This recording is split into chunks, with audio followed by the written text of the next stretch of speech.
Hey guys, what's going on? Hope everybody's having a good day out there today, and thanks a lot for tuning in to today's tip. Much appreciated. Today I'm going to show you guys how to weld a floating worm to create a look that the bass just never see. This is going to be something that's going to take your floating worm game to the next level. I've been doing it now for close to 20 years, and if you guys saw the fluke welding technique that I showed you a few days ago, this is sort of its sister modification. Actually, this came along before the fluke did, but I'm going to show you guys how to do it, how to rig it, and give you guys some tips and advice on how to fish it. I think you guys will find that pretty interesting there. Real quick, just a couple quick reminders. Just want to remind you guys a couple things on the channel. If you guys haven't had a chance, check out our merchandise. We've got a bunch of cool sweatshirts, t-shirts, cups, hoodies, all that type of stuff. Be good for Christmas presents. You can check that out on my YouTube homepage under merchandise. And also, anybody out there interested in becoming a member of the channel, where you get extra videos every week that aren't seen by the public and some access to my personal email address for fishing questions, you can become a member of the channel just by clicking on the little play button on my YouTube homepage at the bottom right corner. It says Intuitive Memberships, give you the info there. Much appreciated.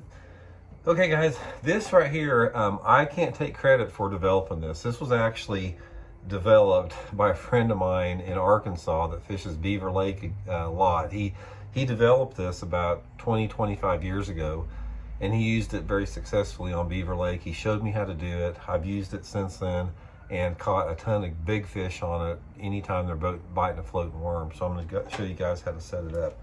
So what we're going to start out with, this is the worm I use all the time for the floating worm, a Zoom trick worm.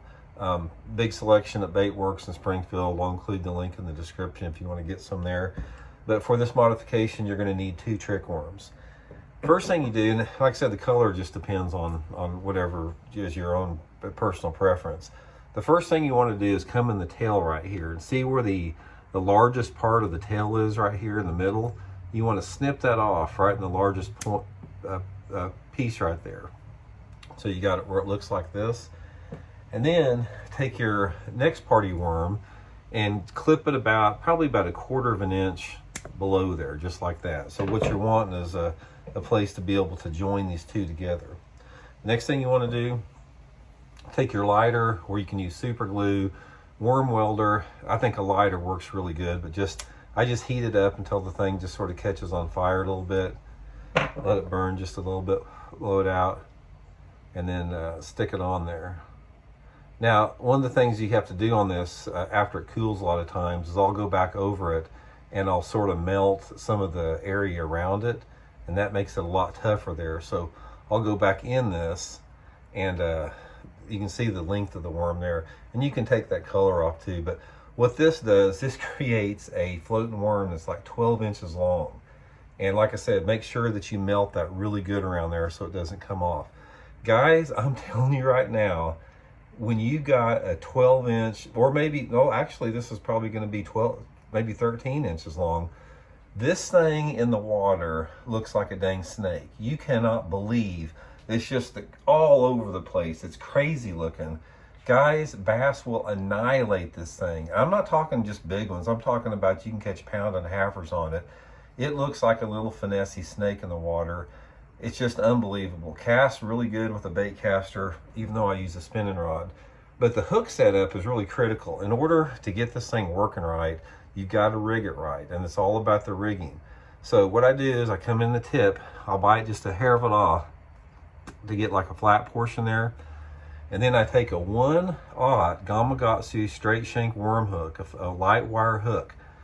I have experimented, guys, when you're talking about floating worms with all the different hooks, and I used a 3 4/0 hook a lot for this worm when I started out, and I started jumping fish off right and left. But guys, how I figured out that the little tiny worm hook is the way to go is in practice a couple times. I've got like a little junk hook box. You can see it here. It's just, I'll show it to you guys real quick. This is just a bunch of my hooks in here that are like rusted out and stuff like that, and I use them to practice with. So I was at a tournament one time, and I didn't have any 3 or 4/0 hooks, and all I had was these little bitty ones. So I was like, well, I don't care if I lose a fish or not. I'm just gonna use this little bitty hook. Guys, I never lost any fish. I landed 100% of the fish on the tiny hook. So ever since then, I started using it. So what do you want to do next is come in on the back side of it here, the rib side. And you're going to come in and just thread it all the way through, probably about, I'm going to guess, 2 inches or so, to almost sort of like the top of the egg sac. You can see the egg sac right there. And I'm going to come out and I'm going to leave just a little bit of crook right there, because this allows the worm to get a better action. This is how it's set up, and this is how I fish it all the time. I've usually got a swivel about 1 foot above it. You know, usually using on 8-pound test Seaguar fluorocarbon line. And basically just I throw it out there and just twitch it under the surface. I try to keep it, you know, maybe anywhere between 3 to 6 inches below the surface. Just darting it back and forth, just twitching my rod tip, and the thing is just going all over the place like that. So guys, I'm telling you right here, this is the deal. And the exposed hook here, it's a surprisingly weedless. I don't throw a floating worm like in the middle of heavy cover.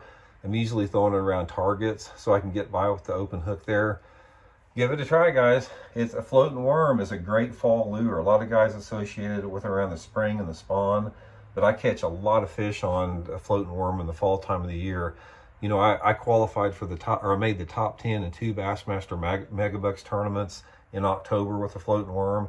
They will bite this thing big time. Give it a try. I know what's going to happen when you guys use it. You're going to come back and say, man, Randy, that thing was awesome. That looks unbelievable in the water. Give it a try. It's definitely another tool for your arsenal. So, you know, guys, thanks for tuning in. And please, if you haven't, please hit that subscribe button and the notification button. That'd be really much appreciated around here. We'll talk to you guys later.